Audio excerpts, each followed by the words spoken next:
Praise the lord. హల్లెలూయా. మన ప్రభువును రక్షకుడును అతి త్వరలో రానే యేసుక్రీస్తు వారి యొక్క పరిశుద్ధమైన నామములో మీ అందరికీ శుభములు తెలియజేస్తున్నాను.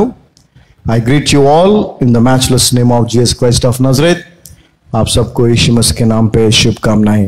మరి గడిచిన వారమంతా, అదేవిధంగా గడిచిన మాసమంతా, నెలంతా కూడా దేవుడు మనల్ని కాపాడి మరి యొక్క పునరుద్ధాన దినమున ఆయన సన్నిధిలో ఉండటానికి దేవుడు మనకి కృపనిచ్చాడు.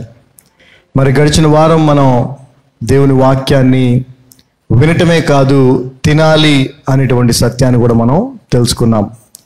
మరి దేవుని వాక్యమే దేవుడై ఉన్నది కాబట్టి వాక్యము మనకి ఏ విధమైనటువంటి మేలులు చేస్తుందో మనకి తెలిసినప్పుడు ఖచ్చితంగా దాన్ని సంపాదించాలి, దాన్ని పొందుకోవాలనే ఆశ మనకు కలుగుద్ది.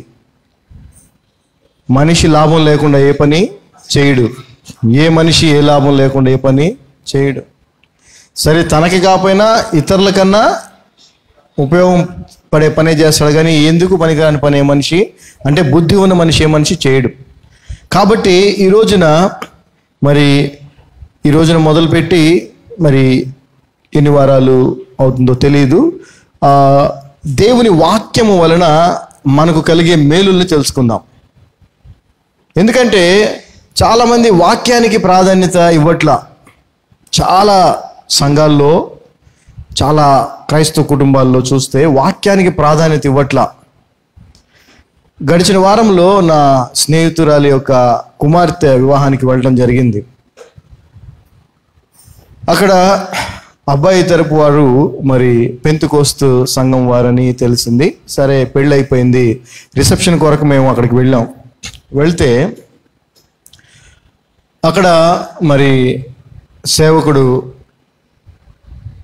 వాక్యాన్ని బోధిస్తూ ఉన్నాడు. ఆ పెండ్లి కుమారుడి యొక్క తల్లి గారితో సహా, వారి తండ్రి గారికి కొంచెం ఆరోగ్యం బాగా కూర్చోన్నారు, తల్లిగారితో సహా మిగిలిన వాళ్ళందరూ కూడా, అంటే వాళ్ళ బంధువులందరూ కూడా వచ్చిన వాళ్ళని కూర్చోబెట్టడం, తీసుకెళ్ళి భోజనాలు తినిపించటం. ఇది వాక్యం జరుగుతున్న టైంలో ఆ పని జరుగుతూ ఉంది అక్కడ. మేము కొద్దిమంది తప్ప ఎవరూ మౌనంగా కూర్చోవటం లేదు, ఎవరు వాక్యాన్ని వింటున్నది లేదు. నాకు అనిపించింది, ఇవన్నీ తీసేసి, తెలుసుగా పెంతెకోస్తు అంటే ఎట్టుంటారో, ఆ ఎదవ వేషాలు అవసరమా? అసలు వాక్యం అంటే ఏంటి? వాక్యానికి ఎలాంటి విలువ ఇవ్వాలి? వాక్యం బోధించబడతా ఉందంటే ఎంత శ్రద్ధగా, ఎంత భయభక్తులతో కూర్చొని వినాలి. లేనేలేదు. నాకు ఇక మైక్ వెళ్ళి చెప్దాము అనే ఇది వచ్చింది. ఎందుకులే పప్ప వదిలే, వాళ్ళ ఫంక్షన్ కదా వదిలేసి అని వీళ్ళు అన్నారు. అప్పటికి ఇంకొక సేవకుడు, ఆ వాక్యాన్ని బోధించే సేవకుని యొక్క తోటి సేవకుడు పక్కన ఉంటే అతనికి చెప్పాను, బ్రదర్ ఏంటిది, ఏం జరుగుతుంది, అసలు ఏంటి గోల ఇదంతా?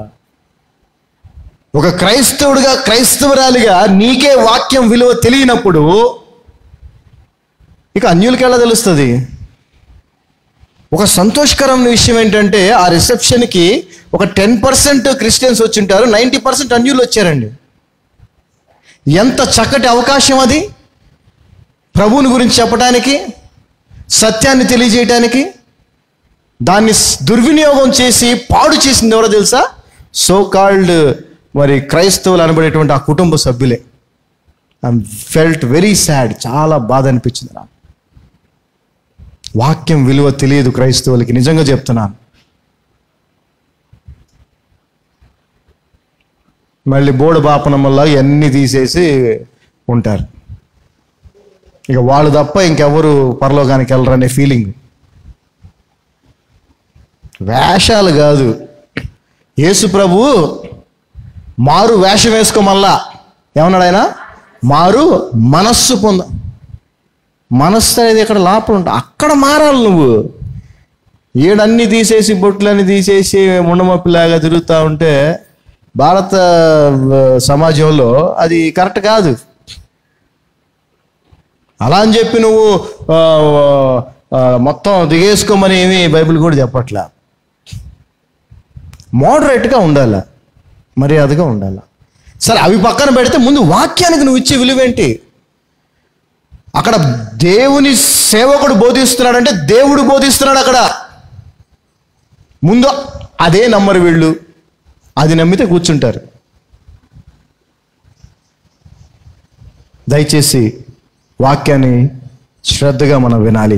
ఆ వాక్యము వలన, లేఖనముల వలన, లేదా దేవుని బోధ వలన, క్రీస్తు బోధ వలన మనకు కలిగే మేలులేంటో మనం తెలుసుకొని వాటిని ఇంకా ఇంకా పొందుకునే ప్రయత్నం చేద్దాం. కొన్ని మేలులు మీకు మొదటిగా చెప్తాను. దానిలో మొదటి దాన్ని ఈ రోజున మనం ధ్యానిద్దాం. దేవుని వాక్యము, క్రీస్తు బోధ లేదా లేఖనములు మనలను జ్ఞానులుగా చేస్తాయి. ఏం చేస్తాయండి? మనల్ని జ్ఞానులుగా చేస్తాయి. జ్ఞాని అంటే సత్యము తెలిసినవాడు. తెలిసినవాడు మాత్రమే కాదు, సత్యమును అనుసరించి జీవించేవాడు జ్ఞాని.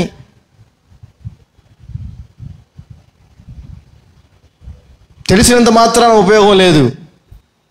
ఏది మంచో ఏది చెడో తెలిసినంత మాత్రాన ఉపయోగం లేదు. కానీ దేవుని వాక్యము మనల్ని జ్ఞానులుగా చేస్తుంది మొదటిగా. రెండవది, దేవుని వాక్యము మన యొక్క ఆశలను నెరవేరుస్తుంది. హల్లెలూయా. Word of God will satisfy our desire. ఇంకా చెప్పాలంటే మనల్ని తృప్తిపరుస్తుంది. మూడవదిగా, దేవుని వాక్యము మనకు నిరీక్షణను కలిగిస్తుంది. It gives hope. దేవుని వాక్యము మనలో ఆనందాన్ని నింపుతుంది. ఏం చేస్తుంది దేవుని వాక్యం? మనలో ఆనందాన్ని నింపుతుంది. దేవుని వాక్యము మనల్ని ఆదరిస్తుంది. ఆదరించి మనల్ని కన్సోల్ చేస్తుంది. Comfort and consoling. దేవుని వాక్యము మనల్ని పరిశుద్ధపరుస్తుంది, మనల్ని రక్షిస్తుంది. ఇది మనందరికీ తెలిసిన విషయమే. అంతేకాకుండా దేవుని వాక్యము ద్వారా దేశములు ఆశీర్వదించబడతాయి. ఆమేన్. దేశములంటే మనుషులే కదా. దేశం అంటే మట్టి కాదు, దేశం అంటే అంటే దేవుని వాక్యము ద్వారా మనము ఆశీర్వదించబడతాం. లాస్ట్ది, దేవుని వాక్యము లేకపోతే ఏం జరుగుద్దు అనేది లాస్ట్ది. Deprivation of it is a curse. దేవుని వాక్యము లేకపోవటం నీ జీవితంలో అది ఒక శాపము. అది ఒక శాపము. ఈ రోజున దేవుని వాక్యము లేని శాపగ్రస్తమైన జీవితాన్నే క్రైస్తవులుగా తమని తాము అనుకుంటున్నటువంటి వారు జీవిస్తున్నారు. నిజమైన క్రైస్తవుడు లేదా నిజమైన క్రీస్తుని వెంబడించే విశ్వాసి ఖచ్చితముగా తన హృదయములో, ఆలోచనల్లో, తన జీవితంలో వాక్యమును మిండుగా కలిగి ఉండాలి. సో ఈరోజు మొదటి దాన్ని ధ్యానిద్దాం. Word of God or scriptures are the doctrine of Christ makes us wise. దేవుని వాక్యము లేదా లేఖనములు, క్రీస్తు బోధ మనల్ని జ్ఞానులుగా చేస్తుంది. కీర్తనల గ్రంథము 19వ అధ్యాయము 11వ వచనాన్ని ఒకసారి చదువుదాం. Psalms 19:11 words. Moreover by them అనే దగ్గర them అనంటే scriptures are the word. Moreover by them is thy servant warned, and in keeping of them there is great reward. చదవమ్మా. వాటి వలన నీ సేవకుడు హెచ్చరిక నొందును. వాటిని గైకొనుట వలన గొప్ప లాభము కలుగును. సో లేఖనములు మొదటిగా లేదా వాక్యము మొదటిగా మనల్ని హెచ్చరిస్తుంది. ఏం చేస్తుందండి? హెచ్చరిస్తుంది. హెచ్చరిక మంచిదా చెడ్డదా? మంచిదా చెడ్డదా? హెచ్చరిక మంచిది. అపాయము హెచ్చరిక అని రాసి, ట్రాన్స్ఫార్మర్ దగ్గర హెచ్చరిక అని రాసి ఏమనంటది? అపాయము. అదేంటది? హెచ్చరిక. ఎందుకు? నీ మంచికే. పోయి పట్టుకుంటే చస్తావు కాబట్టి. తుఫాను హెచ్చరిక. ఏమండి? రాబోయే కొద్ది గంటల్లో బలమైన గాలులతో తుఫాను రాబోతుంది అనేది ఏంటి? హెచ్చరిక.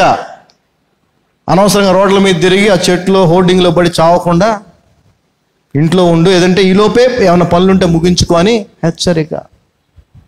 దేవుని వాక్యము మనల్ని హెచ్చరించి మనకి మేలుని చేస్తుంది. హల్లెలూయా. ఈ రోజున దేవుని వాక్యాన్ని హెచ్చరికగా ఎవరు తీసుకోవట్లేదు. అసలు హెచ్చరించే వాక్యాన్ని ఎవడు చెప్పట్లా. అదే వాక్యం. యేసు ప్రభు నమ్ముకోపోతే నరకానికి పోతావు అనేది ఏంటండి? హెచ్చరిక. హెచ్చరిక అనేది వార్నింగ్. అది యేసు ప్రభు నమ్ముకోపోతే నరకానికి పోతారా బాబు అంటే ఏంటది? హెచ్చరిక. వాక్యానుసారంగా జీవించకపోతే తీర్పు దినమున ఆయన ముందు నిలబడాల్సి వస్తారా అనేది ఏంటి? హెచ్చరిక. నువ్వు సిద్ధపాటు కలిగి ఉండకపోతే విడిచిపెట్టబడతావు. బుద్ధి లేని కన్యకల్లాగా ఉంటే విడిచిపెట్టబడతారంటే ఏంటది? హెచ్చరిక. హెచ్చరిక ఎంత మేలో తెలుసా మనకి?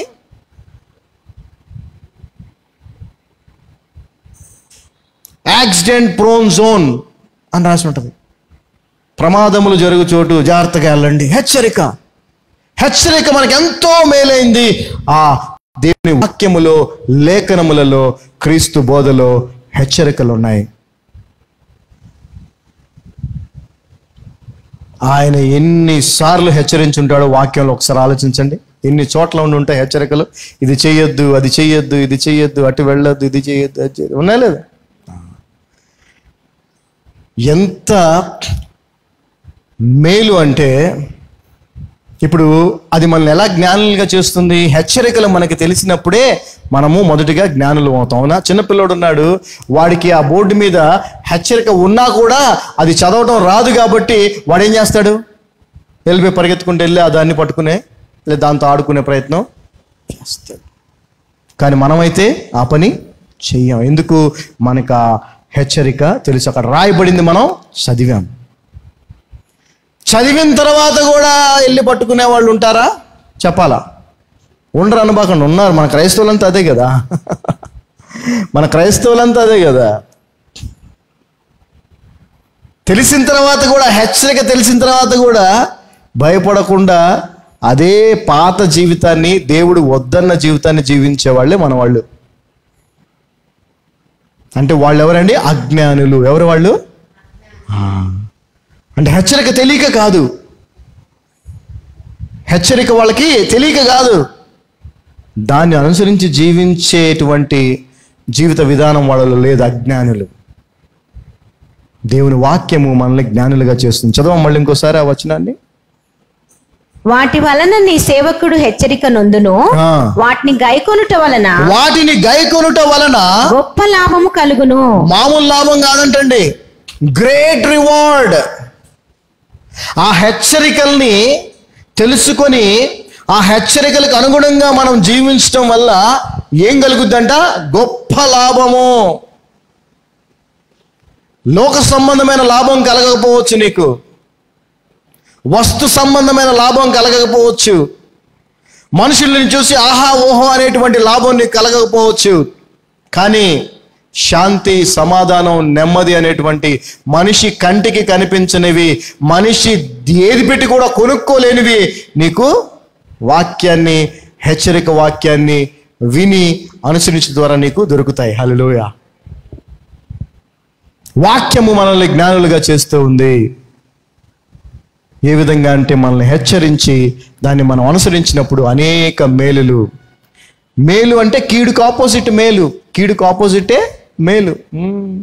అంటే నీకు కీడు జరగకుండా నిన్ను కాపాడుద్ది హెచ్చరించి దేవుని వాక్యము, లేఖనము, క్రీస్తు బోధ. ఆమేన్. హల్లెలూయా. ఆ తర్వాత అదే కీర్తన గ్రంథము 119వ కీర్తన 98 నుంచి చదువుకుందాం. Psalm 119 from 98 to 100. Thou through thy commandments hath made me wiser than mine enemies, for they are ever with me. చదవమ్మా. నీ ఆజ్ఞలు నిత్యము నాకు తోడుగానున్నవి. నీ ఆజ్ఞలు నిత్యము నాకు తోడుగానున్నవి. నా శత్రువులను మించిన జ్ఞానము అవి నాకు కలుగచేయుచున్నవి. మరి ఇక్కడ కీర్తనకారుడు ఏమంటున్నాడంటే, శత్రువులు ఇప్పుడు ఈ రోజున ఈ లోకంలో మామూలుగా కామన్ మ్యాన్ కూడా, ప్రభువుని అంగీకరించినటువంటి వ్యక్తి కూడా జీవిస్తున్నాడంటే అదొక యుద్ధమే. అనేక మంది శత్రువులు, మనకి కనిపించని శత్రువులు. మరి క్రైస్తవుడికైతే అపవాది, సాతానుడు, వాడి సమూహము, వాడితో మన యుద్ధం కదా. మరి వాడు తెలివి తక్కువడా అంటే వాడు చాలా తెలివిగలవాడు. ఆదాముని అవ్వని మోసం చేసినంత తెలివిగలవాడు, అవునా కదా. అయితే ఇక్కడ వాక్యం ఏం సెలవిస్తా ఉందంటే, మన శత్రువు కంటే ఎక్కువ జ్ఞానాన్ని మనకి దేవుని వాక్యం ఇస్తుందంట. హల్లెలూయా. అంటే మన విశ్వాస జీవితంలో సాతానుడు మనల్ని పడవేయాలని, సాతానుడు మనల్ని దేవుని మార్గం నుంచి పక్కకి తప్పించాలని, సాతానుడు మనలతో పాపము చేయించాలని ఏమేమి పన్నాగాలు పన్నుతాడో దానికి ఎత్తుకి పై ఎత్తులాగా దాని నుంచి తప్పించుకునేటువంటి జ్ఞానాన్ని దేవుని వాక్యం మనకిస్తుంది. హల్లెలూయా. చదువు మళ్ళీ ఇంకోసారి అలా. నీ ఆజ్ఞలు నిత్యము నాకు తోడుగానున్నవి. నా శత్రువులను మించిన జ్ఞానమును అవి నాకు కలుగచేయుచున్నవి. ఈ రోజున మరి మనకి శత్రువు, క్రైస్తవులకు శత్రువు ఎవరు ఉన్నారంటే అది అపవాదే. అపవాది సంబంధికులు ఉన్నటువంటి లోకంలో మనం జీవిస్తున్నాం, కానీ అపవాది సంబంధికులు కూడా మన శత్రువులు కాదు. అపవాదే మన శత్రువు. ఎందుకంటే అపవాది సంబంధులు ఎవరైతే ఉన్నారో వారు వాడి ప్రేరణతో ఆ విధంగా చేస్తున్నారు తప్ప వాడిదేం తప్పులేదు. కాబట్టి మనకి ఈ లోకంలో శత్రువులు ఎవరు ఉండకూడదు, గుర్తుపెట్టుకోండి. వాక్యం చెప్తుంది అదే. మనం అందరినీ క్షమించాలి. శత్రువుని కూడా ఏం చేయాలి? ప్రేమించాలంటే అప్పుడు వాడు శత్రువు అవుతాడు. నీకు శత్రువు అవ్వడు, ప్రేమిస్తున్నప్పుడు ప్రియుడే అవుతాడు. సో అపవాది జ్ఞానానికి మించిన జ్ఞానాన్ని దేవుడు మనకిచ్చి ఈ లోకములో విజయవంతమైన క్రైస్తవ జీవితాన్ని జీవించేలాగా సహాయం చేస్తుంది దేవుని వాక్యము, లేఖనములు. హల్లెలూయా. ఈ రోజున అనేక కుటుంబాలు సాతానుడు పెట్టేటువంటి శోధనల్లో పడిపోయి విడాకులు తీసుకుంటా ఉన్నాయి. క్రైస్తవ కుటుంబాలు, ప్రత్యేకంగా క్రైస్తవ కుటుంబాలు, సోకాల్డ్ క్రైస్తవ కుటుంబాలు ఎంతో భక్తిపరులుగా వారిని వారు లోకానికి కనపరుచుకుంటా ఉంటారు. కుటుంబాల్లో చూస్తే శాంతి లేదు, సమాధానం లేదు. సాతానుడి యొక్క గ్రేటెస్ట్ వెపన్ ఏదన్నా ఉందంటే కుటుంబ వ్యవస్థని పాడు చేయటమే.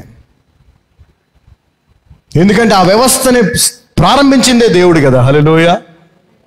ఆదామును అవ్వని ఆయన తయారు చేసినప్పుడు సాటి అయిన సహాయంగా తయారు చేసినప్పుడు వారిద్దరిని ఆయన జత చేశాడు. దేవుడు జత చేసిన వారిని మనుషులు వేరు చేయకూడదని వాక్యం చెప్తా ఉంటే ఈ రోజున అనేక క్రైస్తవ కుటుంబాల్లో విడాకులని సర్వసాధారణమైపోయినాయి. దానికి కారణం ఏంటో తెలుసా? వారి జీవితాల్లో లేఖనాలు, వాక్యము, క్రీస్తు బోధ లేకపోవటం, వాటిని అనుసరించి వాళ్ళు జీవించకపోవటం. దేవుడు మా జీవితంలో ఈ శ్రమను అనుమతించాడండి అని అంటాం కాదు. నువ్వు సరిగా జీవించలేదు, లేఖనాల్ని, హెచ్చరికల్ని నువ్వు పట్టించుకోలేదు, అందుకే నీ జీవితంలో, నీ కుటుంబంలో ఆ పరిస్థితి. కానీ లేఖనములను చదివి, క్రీస్తు బోధను, వాక్యమును విని, తిని, అనుసరించేవాడు ఎవరైతే ఉన్నారో వారు శత్రువు కంటే ఎక్కువ జ్ఞానం కలిగిన వారుగా ఉంటారు. ఎందుకంటే ఆ ఎక్కువ జ్ఞానాన్ని లేఖనము వాక్యం మనకిస్తుంది. చదవమ్మా 99వ వచనం.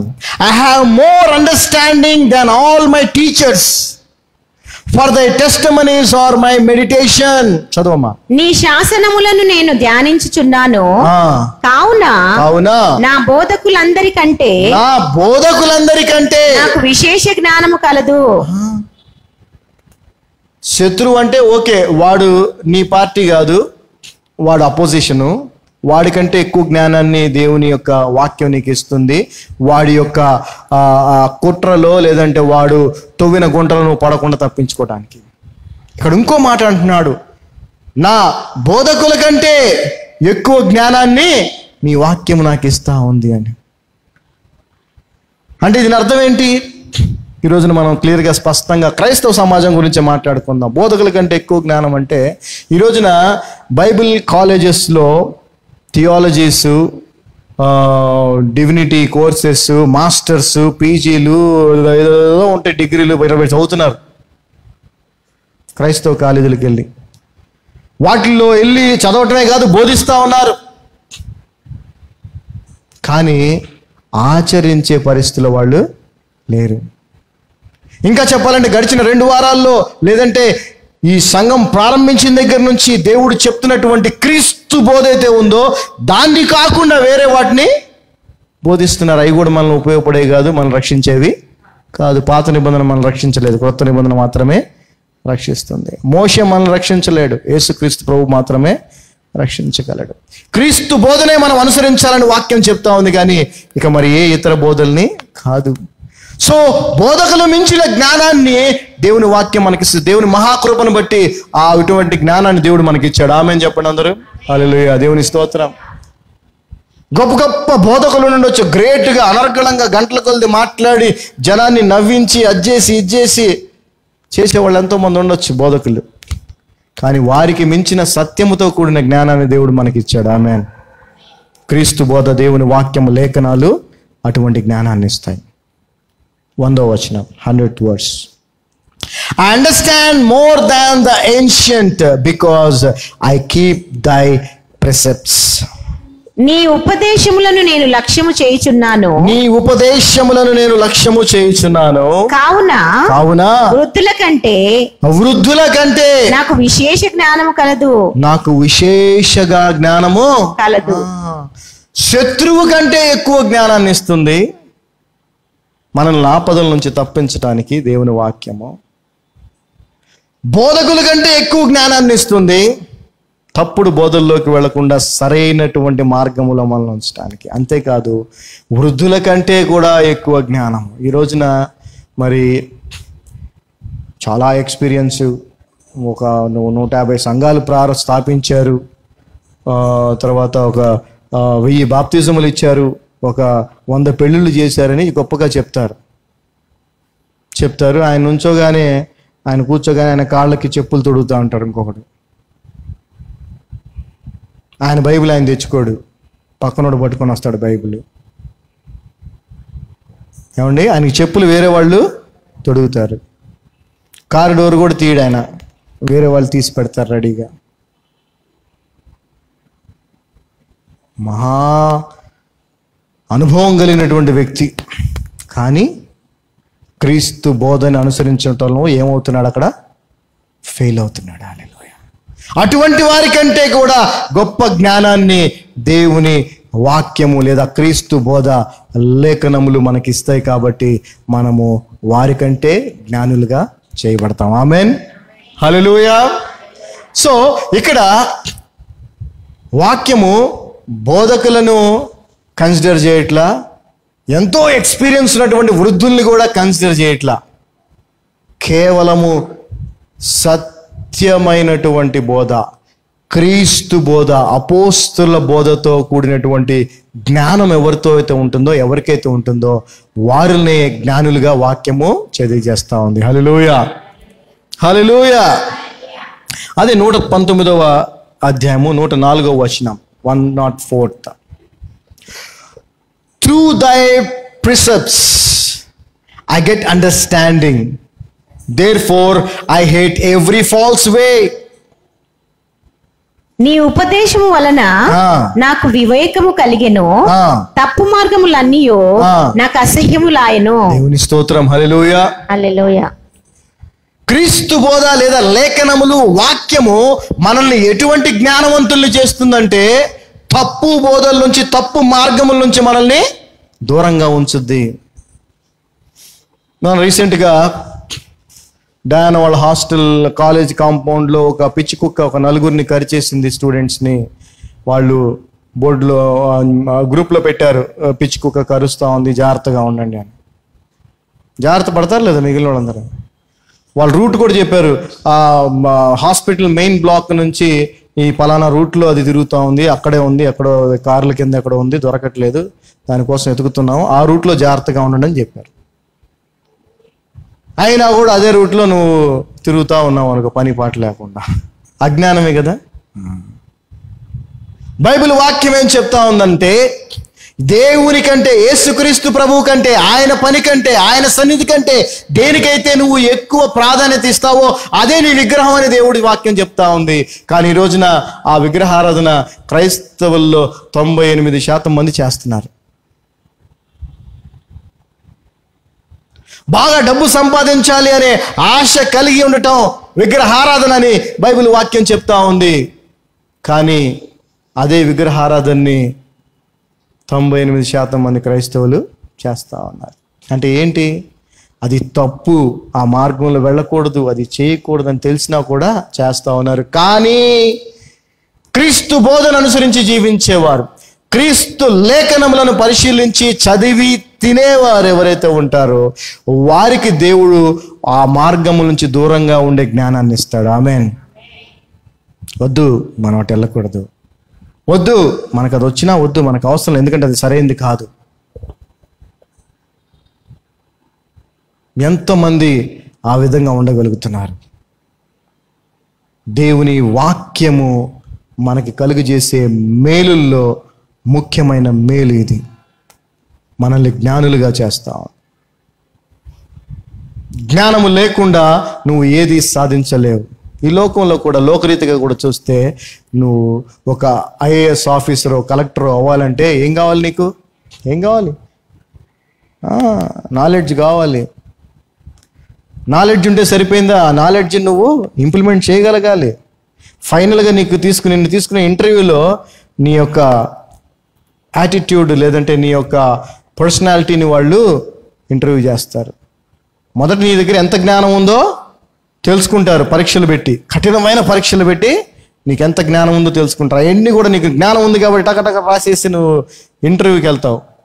ఇంటర్వ్యూలో నువ్వు ఆ పనులు సరిగ్గా, అంటే నువ్వేదైతే రాసావో దాన్ని నువ్వు కరెక్ట్గా ఎగ్జిక్యూట్ చేయగలవా లేదా అనేది వాళ్ళు ఇంటర్వ్యూలో నేను డిసైడ్ చేస్తాను. నేను అడిగే క్వశ్చన్లు బట్టి దాన్ని చేయగలవు అనుకున్నప్పుడే నీకు ఆ పోస్ట్ ఇస్తారు, లేకపోతే ఎవరు.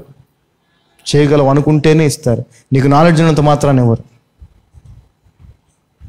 That is what it is. అది దేవుని జ్ఞానము, లేఖనములు, వాక్యము మనకి ఎంత మేలు చేస్తాయి అంటే ఆ లేఖనముల ద్వారా, వాక్యము ద్వారా, వాక్యముతో మనము నింపబడినట్లయితే మన జీవితము దాన్ని అనుసరించి ఉంటుంది. ఎందుకంటే అది మన అణువులోకి వెళ్ళిపోతా ఉంది, మన జీవితంలో అది భాగమైపోతుంది. కాబట్టి దానికి అనుగుణంగానే మనం జీవిస్తాం. అప్పుడు మనంత గొప్పవారు ఇంకొకళ్ళు లేరు. బైబిల్ గ్రంథంలో ఇంకొక మాట కూడా ఉంది. ఏమనంటే ఇతరులను రక్షించువాడే నిజమైన జ్ఞాని అని ఉంది. ఎవరండి?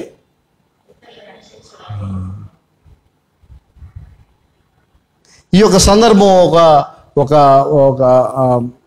పెద్దల మధ్యలో ఈ యొక్క సందర్భం వచ్చింది. ఈ వచనం గురించి అక్కడ టాపిక్ వచ్చింది.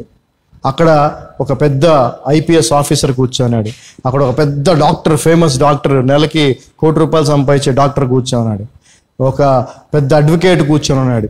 ఆయన కూడా నెలకు ఒక 50 లక్షలను సంపాదిస్తాడు అడ్వకేట్. అలాంటి వాళ్ళు కూర్చొని ఉన్నారు. అక్కడ నేను కూడా ఉన్నాను. వారి మధ్యలో ఈ వచనం వచ్చింది.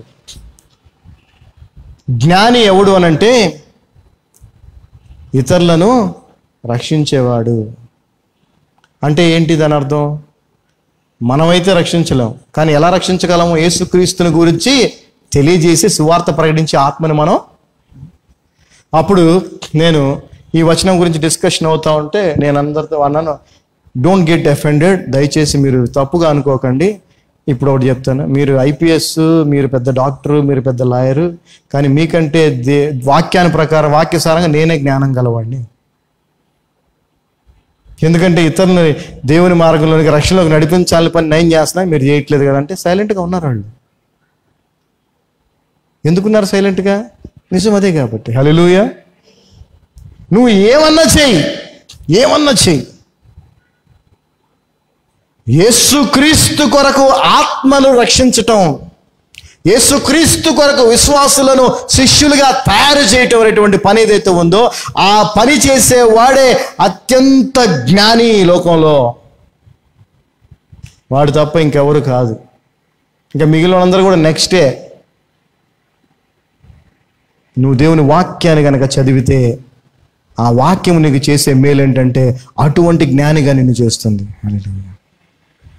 కేవలం విశ్వాసి స్థాయిలో నిన్ను ఉంచదు, సేవకుని స్థాయికి తీసుకుని వెళ్తుంది.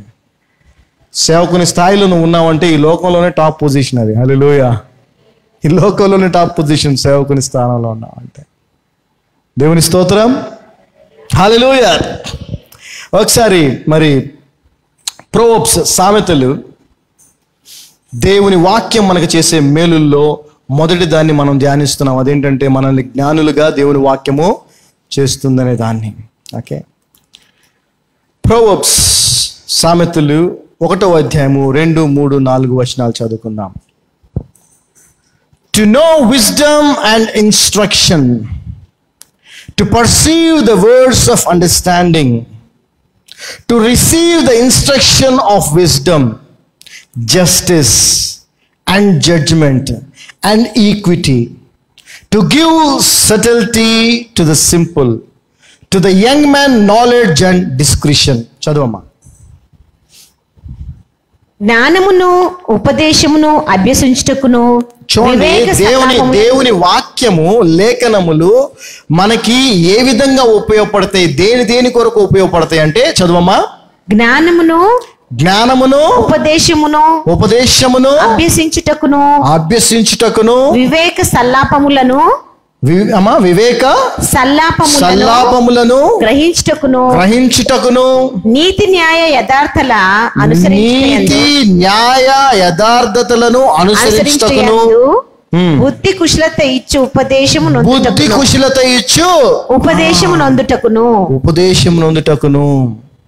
4 కూడా చదివారా?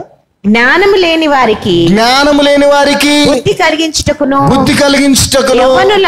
యవ్వనులకు తెలివియు వివేచనయు పుట్టించుటకును సామెతలు.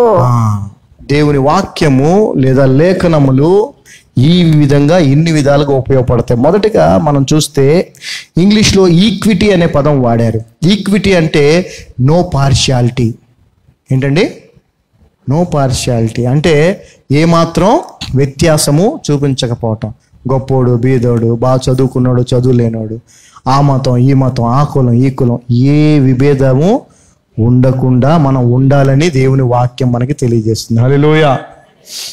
ఈ రోజున భారత రాజ్యాంగం మాత్రమే కాదు, భారత రాజ్యాంగాన్ని అనేక దేశాల్లో ఉన్నటువంటి లాస్ ఏవైతే ఉంటాయో వాటిల్లో నుంచి కొన్ని అలా తీసుకొని సమకూర్చి ఇక్కడ అవసరమైన వాటిని కూడా జత చేసి భారత రాజ్యాంగాన్ని తయారు చేశారు.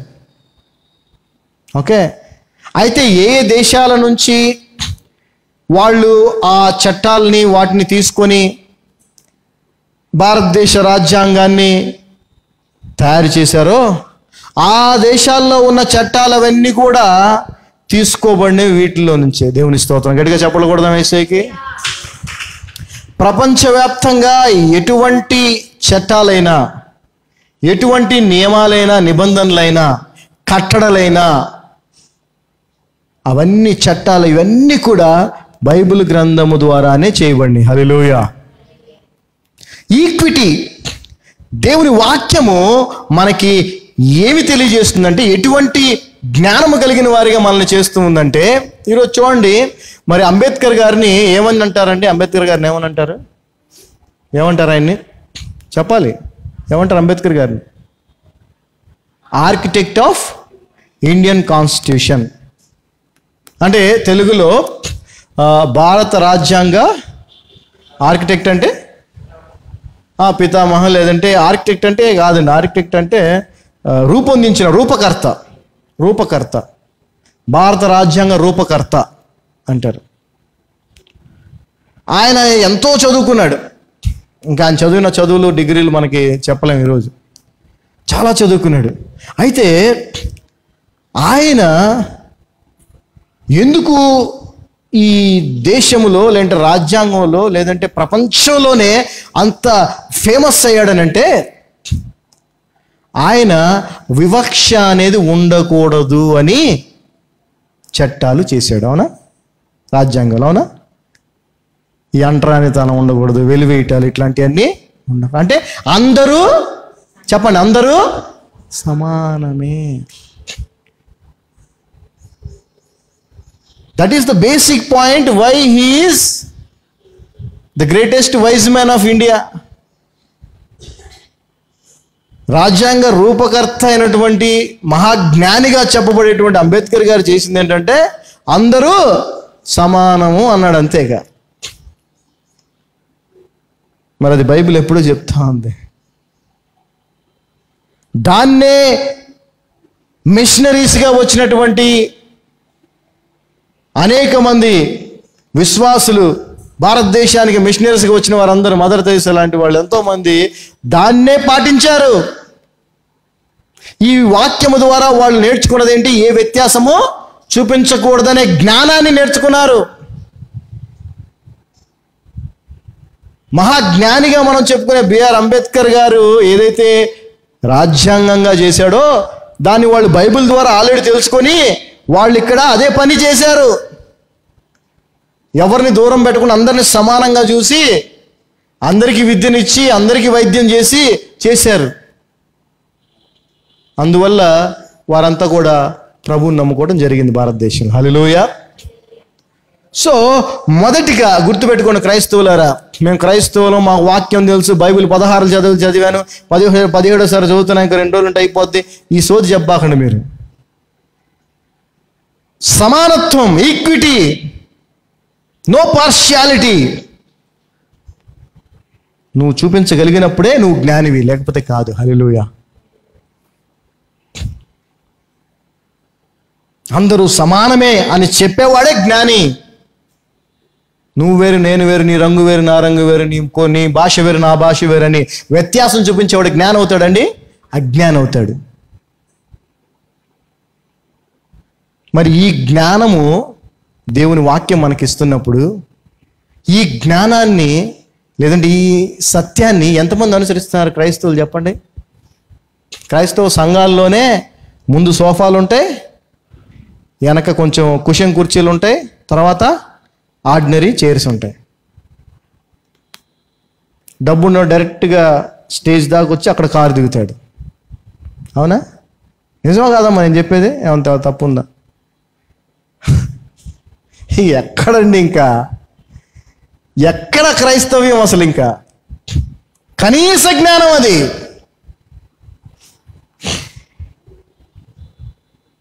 పబ్లిక్ ప్లేసెస్లో those are not private places. అదే హోటల్లో లేకపోతే ఇంకోటి కాదు, రైట్ ఆఫ్ అడ్మిషన్ రిజర్వ్డ్ అని రాసేసి వాళ్ళ రూల్స్ ప్రకారంగా నీ స్థాయిని బట్టి కూర్చోబెట్టడానికి అవి వాళ్ళ ప్రైవేట్ ప్లేసెస్ కాదు. అయినా కూడా అందరూ సమానమైనటువంటి సత్యాన్ని స్పష్టంగా చెప్పినటువంటి ప్రభువు బోధను తిరస్కరిస్తూ వ్యత్యాసాన్ని చూపిస్తున్నారు. దయచేసి గమనించండి, ఎందుకు దేవుడు ఈ మాటలు మనతో మాట్లాడుతున్నాడు. డబ్బున్నోడిని ఒకలాగా, డబ్బు లేనివాడిని ఒకలాగా చూస్తారు. బాగా చదువుకున్నోడిని ఒకలాగా చూస్తారు, బాగా చదువుకున్నోడిని ఒకలాగా చూస్తారు. అంటే దాని అర్థం ఏంటంటే, బైబిల్లో చెప్పబడిన దాన్ని తెలిసి కూడా చెయ్యనటువంటి, ఇందాక అన్నానే, అది కరెంటు ముట్టుకుంటే చస్తామని తెలిసి కూడా ముట్టుకునే వాళ్ళు ఎవరైనా ఉంటారా అంటే అందరు ఇటు అన్నారు. మీరు చాలా మంది ఉన్నారు క్రైస్తవుల్లా.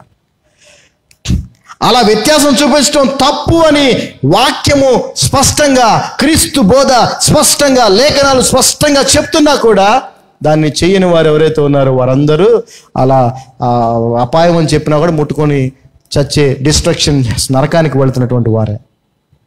ఆ తర్వాత ఇంకో పదాన్ని మనం చూసినట్లయితే ఇక్కడ సటిల్టీ అనే పదం, అంటే ఇట్స్ నథింగ్ బట్ చాలా తెలివిగా ఉండటం అనమాట. చాలా తెలివిగా ఉండటం అంటే పాము వలె వివేకం అని అడగా దేవుడు, అలాంటి తెలివి అనమాట. కొన్ని సందర్భాల్లో మూర్ఖంగా మనం ఉండకూడదు. ఎన్నోసార్లు చెప్పాను, యేసుక్రీస్తు ప్రభు వారిని కూడా వాళ్ళు పట్టుకోవటానికి, రాళ్లతో కొట్టి చంపటానికి ఎత్తైన కొండ మీద తీసుకెళ్ళి దాని నుంచి తోసేద్దామని కూడా తీసుకెళ్ళినప్పుడు ఆయన వారి మధ్య నుండి పారిపోయాను అని రాసింది లేఖనాల్లో. అదేంటది? జ్ఞానం. ఆడ దొంగలు కొడుతున్నారు, అంతకుముందు అటు వెళ్తే కొట్టారు, కొట్టి లాక్కున్నారు. నువ్వు కూడా వెళ్ళబోతుంటే నీకు తెలిసింది అక్కడ దొంగలు కొడుతున్నారని. వాళ్ళు ఇటు వస్తున్నారు. ఏం చేస్తావు నువ్వు? ఏం చేస్తావు? చెట్టు పక్కకో గోడ పక్కకి వెళ్ళి దాక్కుండా లేదా? అదేంటది? జ్ఞానం, తెలివి. అది పిరికితనం కాదు, తెలివి. అది తెలివిగా ప్రవర్తించడం. అది పిచ్చుకోకలు ఉన్నాయి, వస్తున్నాయి, ఏం చేస్తావు? పక్కెళ్తా, లేకపోతే కుక్కలు ఎన్ని వచ్చినా సింహమే అని సినిమా డైలాగ్లో వెళ్ళిపోతావా? వెళ్ళవు, పక్క వెళ్ళిపోతావు. అది జ్ఞానం. సో అటువంటి జ్ఞానాన్ని దేవుని వాక్యం మనకిస్తుంది. ఆ తర్వాత ఇంకో పదం మనం చూస్తే ఈ వచనాల్లో డిస్క్రిషన్ అనే పదం ఉంది. డిస్క్రిషన్. ఎటువంటి జ్ఞానాన్ని దేవుని వాక్యం మనకిస్తుందంటే అనుభవపూర్వకమైనటువంటి ఒక సందర్భంలో కానీ, ఒక పరిస్థితిలో కానీ, ఉదాహరణకి ఒక ఇద్దరు గొడవ పడుతున్నారు అనుకోండి, ఇద్దరు గొడవపడి ఒకళ్ళ మీద ఒకళ్ళు మాట్లాడుకుంటున్నారు అనుకోండి, దేవుని ఎటువంటి జ్ఞానాన్ని ఇస్తుందంటే దేవుని వాక్యము, నువ్వు అక్కడ నిలబడి వాళ్ళిద్దరూ వాదన నువ్వు చూసినప్పుడు, విన్నప్పుడు నీకు అర్థమైపోద్ది ఎవరు కరెక్ట్ ఎవరు రాంగో. అటువంటి డిస్క్రిషన్ అంటే అటువంటి జ్ఞానాన్ని ఇస్తుందంటే దేవుని వాక్యం. హల్లెలూయా. ఉదాహరణకి పోలీసులు ఉన్నారు. పోలీసులు ఇప్పుడు ఏదైనా గొడవ జరుగుతుంది ఇద్దరి మధ్యలో అనుకోండి, ఆ పోలీస్ కానిస్టేబుల్ వచ్చి నుంచొని ఒక 2 నిమిషాలు చూసేసి వాడికి అర్థమైపోద్ది ఎవడు కరెక్ట్ కాదు కదా. అఫ్ కోర్స్ తర్వాత డబ్బులు ఇచ్చినోడు వైపు ఉంటాడు అనుకోండి, అది వేరే విషయం. అందరు కాదు, కొంతమంది. కానీ బేసిక్గా అయితే వాడు తీసుకున్న ట్రైనింగ్ ప్రకారంగా, వాడికి ఉన్న ఎక్స్పీరియన్స్ ప్రకారంగా ఇద్దరు గొడవ పడతా ఉంటే అక్కడ నుంచొని అతను 5 నిమిషాలు గమనించాడంటే ఎవరి తప్పు అతనికి అర్థమైపోద్ది. అటువంటి జ్ఞానాన్ని దేవుని వాక్యం మనకి ఇస్తుందంట. హల్లెలూయా. అటువంటి జ్ఞానం దేవుడు మనకి వాక్యం ద్వారా ఇచ్చినప్పుడు మనము సరైన నిర్ణయాలు తీసుకోగలుగుతాం. ఆమేన్. సరిగా తీర్పు తీర్చగలుగుతాం. ఇంకా చెప్పాలంటే సరిగా అక్కడ ఉన్నటువంటి సమస్యను పరిష్కరించగలుగుతాం. భార్య భర్తలు వచ్చారు, ఆమె చెప్తుంది ఇలాగా, ఆయన చెప్తున్నాడు ఇలాగా. నీకు దేవుడిచ్చేటువంటి ఇటువంటి జ్ఞానం నీలో లేకపోతే నువ్వు సరైనటువంటి పరిష్కారం వాళ్ళ మధ్యలో నువ్వు చూపించలేవు. అటువంటి పరిష్కారాన్ని చూపించలేకపోవటం వలనే ఈరోజు అనేక క్రైస్తవ కుటుంబాలు విడిపోతా ఉన్నాయి. అవునా కదా? కోర్టులను ఆశ్రయిస్తూ ఉన్నారు. కోర్టు కూడా, నువ్వు కోర్టుకి వెళ్ళగానే పోండి, ఆ ఇద్దరికి ఇష్టం లేదా పోండి అందు, తెలుసా? అందు. ఫస్ట్ ఒక 6 నెలలు టైం ఇస్తారు, మళ్ళీ వాళ్ళు ఏమన్నా అభిప్రాయాలు మారుతాయేమో అని. మళ్ళీ ఆ తర్వాత పిలిచి మళ్ళీ కౌన్సిలింగ్ ఇచ్చి మళ్ళీ టైం ఇస్తారు. వాళ్ళకున్న జ్ఞానము క్రైస్తవులకి ఈ రోజున లేదు. చూడండి, దేవుడు డిస్క్రిషన్ అంటే అనుభవంతో కూడినటువంటి పరిష్కారాన్ని చూపించేటువంటి జ్ఞానాన్ని దేవుని వాక్యం ఇస్తుందంట మనకి. హల్లెలూయా. అటువంటి జ్ఞానం కావాలా వద్దా? మనకు కావాలి. దేవుని వాక్యం ఎన్ని విధాలుగా మనకి మేలు చేస్తుందో చూడండి. అటువంటి అనుభవ జ్ఞానాన్ని దేవుని వాక్యం మనకి ఇస్తుంది. ఆ తర్వాత మత్తయి సువార్త 13వ అధ్యాయము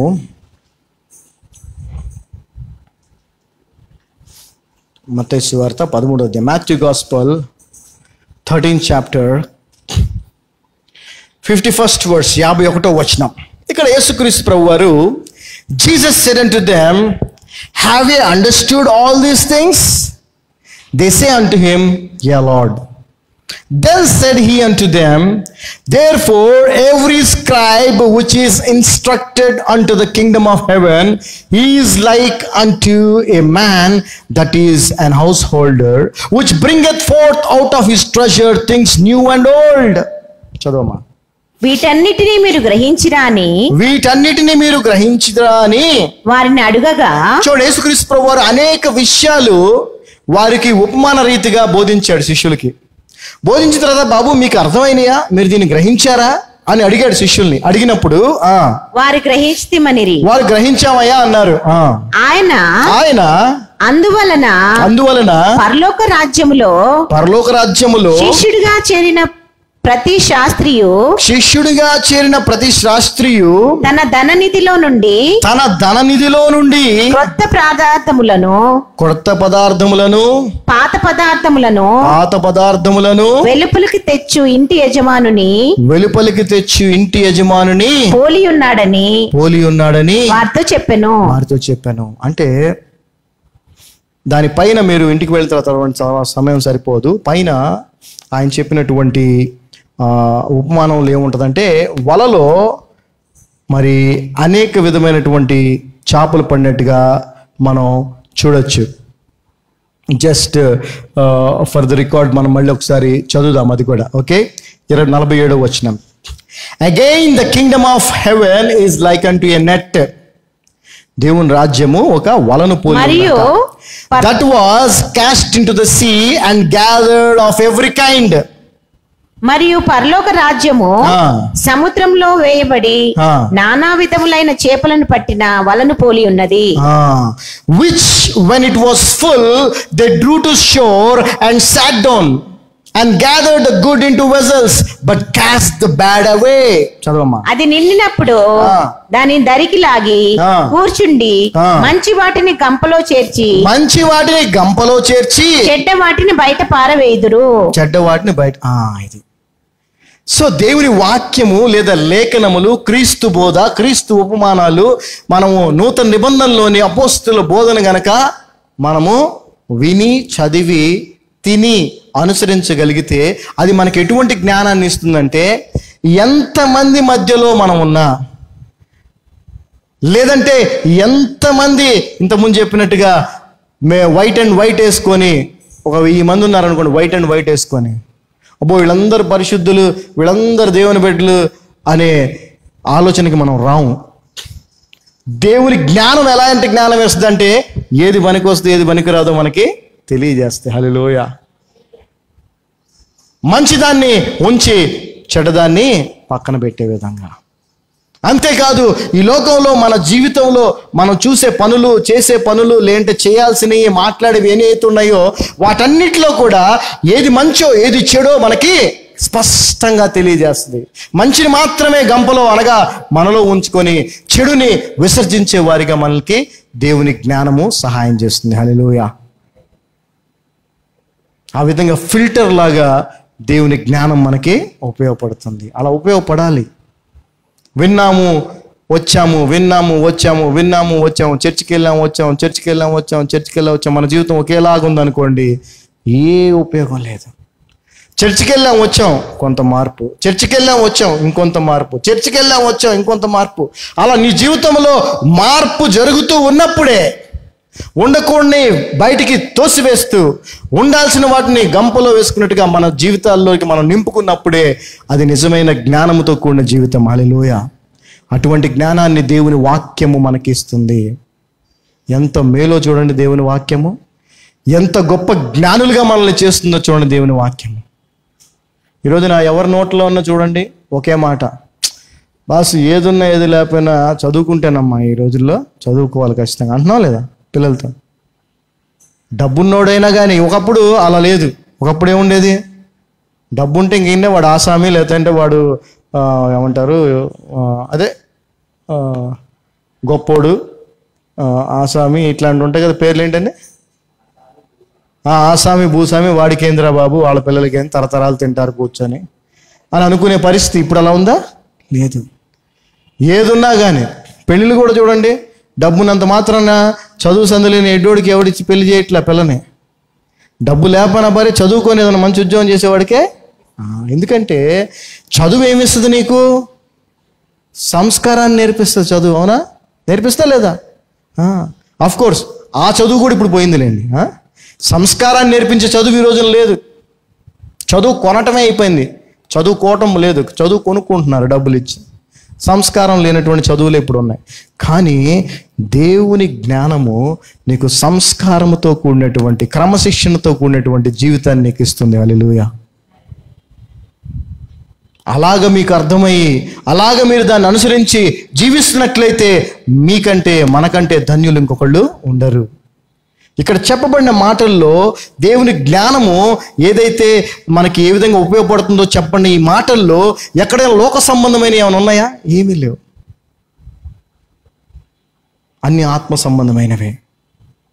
లోక సంబంధమైనటువంటి సమస్యల నుంచి కూడా మనల్ని విడిపించేటువంటి ఆత్మ సంబంధమైన జ్ఞానం ఇది. హల్లెలూయా.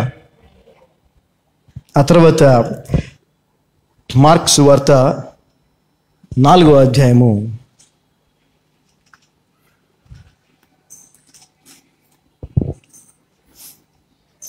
10, 11, 12 వచనాలు చదువుకుందాం. Mark Gospel 4th chapter 10th, 11th and 12th verses. And when he was alone, they that were about him with the 12 asked of him the parable. And he said unto them, unto you it is given to know the mystery of the kingdom of God, but unto them that are without, all these things are done in parables. చదువమ్మా. ఆయన ఒంటరిగా ఉన్నప్పుడు 12 మంది శిష్యులతో కూడా ఆయన చుట్టూ ఉండిన వారు ఉపమానమును గూర్చి ఆయన అడిగిరి. అందుకు ఆయన దేవుని రాజ్య మర్మము తెలుసుకొనుట మీకు అనుగ్రహింపబడి ఉన్నది కానీ వెలుపల ఉండు వారు ఒకవేళ దేవుని వైపు తిరిగి పాపక్షమాపణ పొందుదురని వారు చూచుటకైతే చూచియు. దీంట్లో కలిపి ఉందా? సరే, నేను ఇంగ్లీష్లో తెలుగులో ట్రాన్స్లేట్ చేస్తాను. మొత్తం కలిపి ఉంది అందులో. యేసు ప్రభు దగ్గరికి వచ్చి అడిగారు శిష్యులు, అయ్యా మరి ఎందుకు ఈ యొక్క ఉపమాన రీతిగా చెప్తా ఉన్నావు, ఇది అందరికీ ఎందుకు అర్థం కావట్లేదంటే ఆయన ఏమంటున్నాడు తెలుసా? అంటు you it is given to know the mystery of the kingdom of God. మీకు మాత్రమే దేవుని రాజ్య మర్మము తెలియజేయబడాలని దేవుని చిత్తమై ఉన్నది అని. హల్లెలూయా. నాట్ ఫర్ ఎవ్రీవన్, అందరి కోసం కాదు. ఈ అమూల్యమైన జ్ఞానం ఏదైతే ఉందో, మనల్ని దేవుని వాక్యం ఏదైతే ఉందో, మనల్ని జ్ఞానులుగా చేసే దేవుని వాక్యము, అది అందరికీ ఇవ్వబడలేదు. ఉంది, అవైలబుల్గా అందరికీ ఉంది. కానీ ఎవరైతే వారి జీవితాన్ని దేవునికి సమర్పించుకుంటారో, ఎవరైతే యేసుక్రీస్తుని శిష్యుల వలె వెంబడిస్తారో వారికి మాత్రమే అది ఇవ్వబడిందని అర్థం. శిష్యులతో అంటున్నాడు ఆయన, అది మీకు మాత్రమే అనుగ్రహించబడింది. ఎందుకని? 12వ వచనం, that seeing they may see and not perceive, and hearing they may hear and not understand, lest any time they should be converted and their sin should be forgiven them. చదవమ్మా. వెలుపల ఉండువారు ఒకవేళ దేవుని వైపు తిరిగి పాపక్షమాపణ పొందుదురని వారు చూచుటకైతే చూచియు, కనుగొనకను, వినుటకైతే వినియు, గ్రహింపకయు ఉండుటకును అన్నియు ఉపమాన రీతిగా వారికి బోధింపబడుచున్నవని వారితో చెప్పెను. So this is not for everyone, అందరి కోసం కాదు. ఈరోజున క్రైస్తవులు ఎక్కువ మంది అలాగే ఉన్నారు. చూడటానికి చూస్తున్నారు కానీ గ్రహించట్లేదు, వినటానికి వింటున్నారు కానీ అర్థం చేసుకోవట్లేదు, కూర్చున్నంతసేపు కూర్చుంటున్నారు కానీ బయటికి వెళ్ళిన దాని తర్వాత దాన్ని ఏమీ మాత్రం పాటించట్లేదు, అనుసరించట్లేదు. కానీ దేవుని వాక్యాన్ని, లేఖనాల్ని, క్రీస్తు బోధన గనక మనము అనుసరించగలిగితే మనకంటే జ్ఞానం గలవారు ఇంకొకరు లేరు. మార్కు సువార్త 12వ అధ్యాయము 24వ వచనాన్ని ఒకసారి చదువుదాం. Mark gospel 12th chapter 24th verse. And Jesus answering said unto them, do not therefore err, because ye know not the scriptures, neither the power of God. అందుకు యేసు మీరు లేఖనములను గాని దేవుని శక్తిని గాని ఎరుగక అంటే ఏంటి? వాక్యం తెలియక, క్రీస్తు బోధ తెలియక, దేవుని శక్తిని గాని ఎరుగకపోవటం వల్లనే పొరబడుచున్నారు. సంగతి ఈ రోజున క్రైస్తవులందరూ కూడా ఏమవుతున్నారంటే పొరబడుచున్నారు.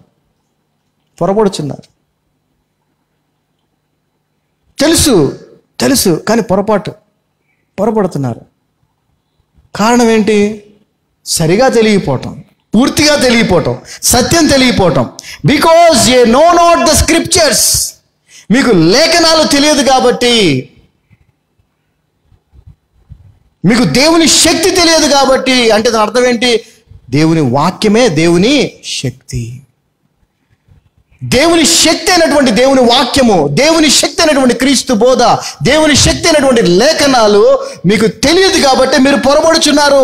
ఎర్ర అనే పదానికి అర్థం మనం చూసినట్లయితే మిస్టేక్ అని వస్తుంది, అంతేకాదు సిన్ అని కూడా వస్తుంది, పాపం అని కూడా వస్తుంది. సో దేవుని వాక్యము, క్రీస్తు బోధ మనల్ని పాపము చేయకుండా కాపాడుతుంది, పొరపాటు చేయకుండా కూడా కాపాడుతుంది, తప్పు చేయకుండా కాపాడుతుంది, అంతేకాదు తప్పిపోకుండా కూడా కాపాడుతుంది. హల్లెలూయా.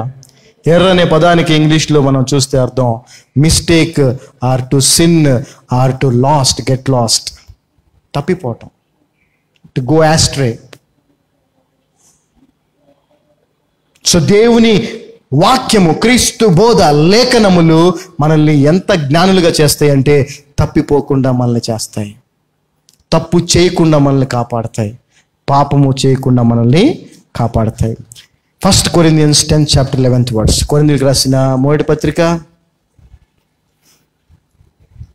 10వ అధ్యాయము 11 10:11 Now all these things happen unto them for examples, and they are written for our admonition, upon whom the ends of the world are come. చదవమ్మా. ఈ సంగతులు దృష్టాంతములుగా వారికి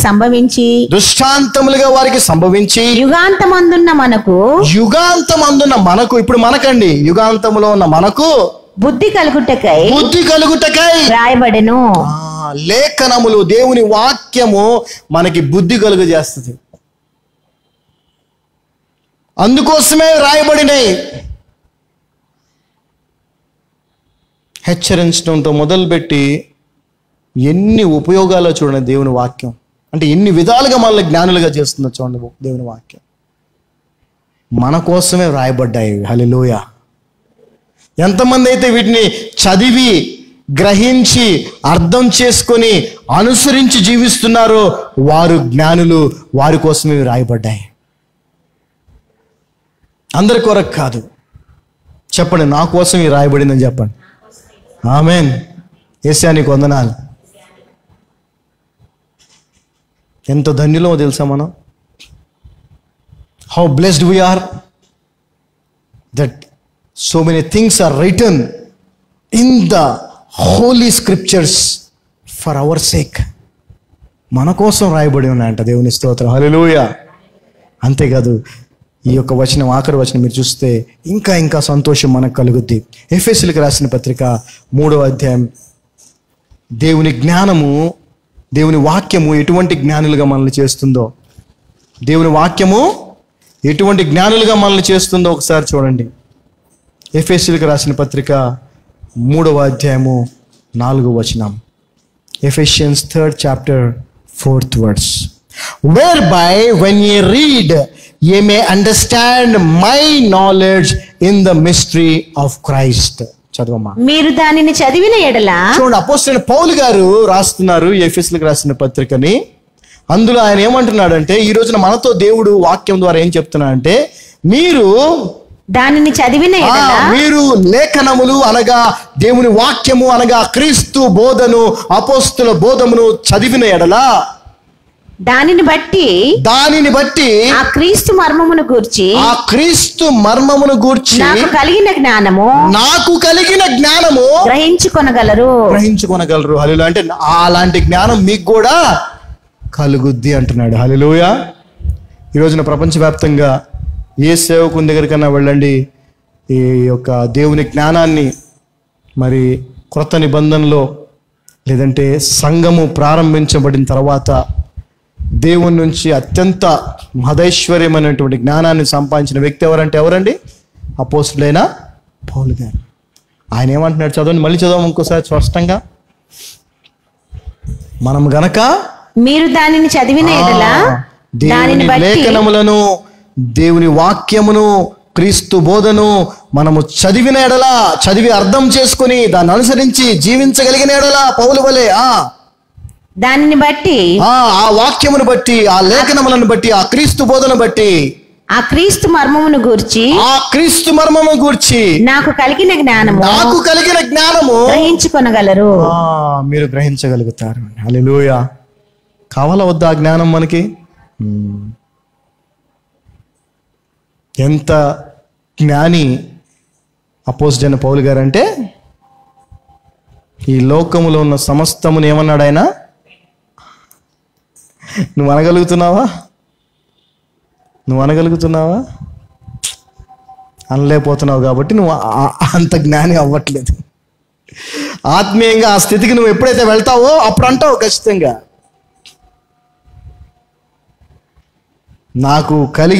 నేను కలిగి ఉన్న సమస్తమును పెంటగా ఎంచుతున్నాను. ఈ లోక సంబంధం మాట. ఎవడన్నా అన్నాడండి అట్లాంటి మాట? ఎవడండు?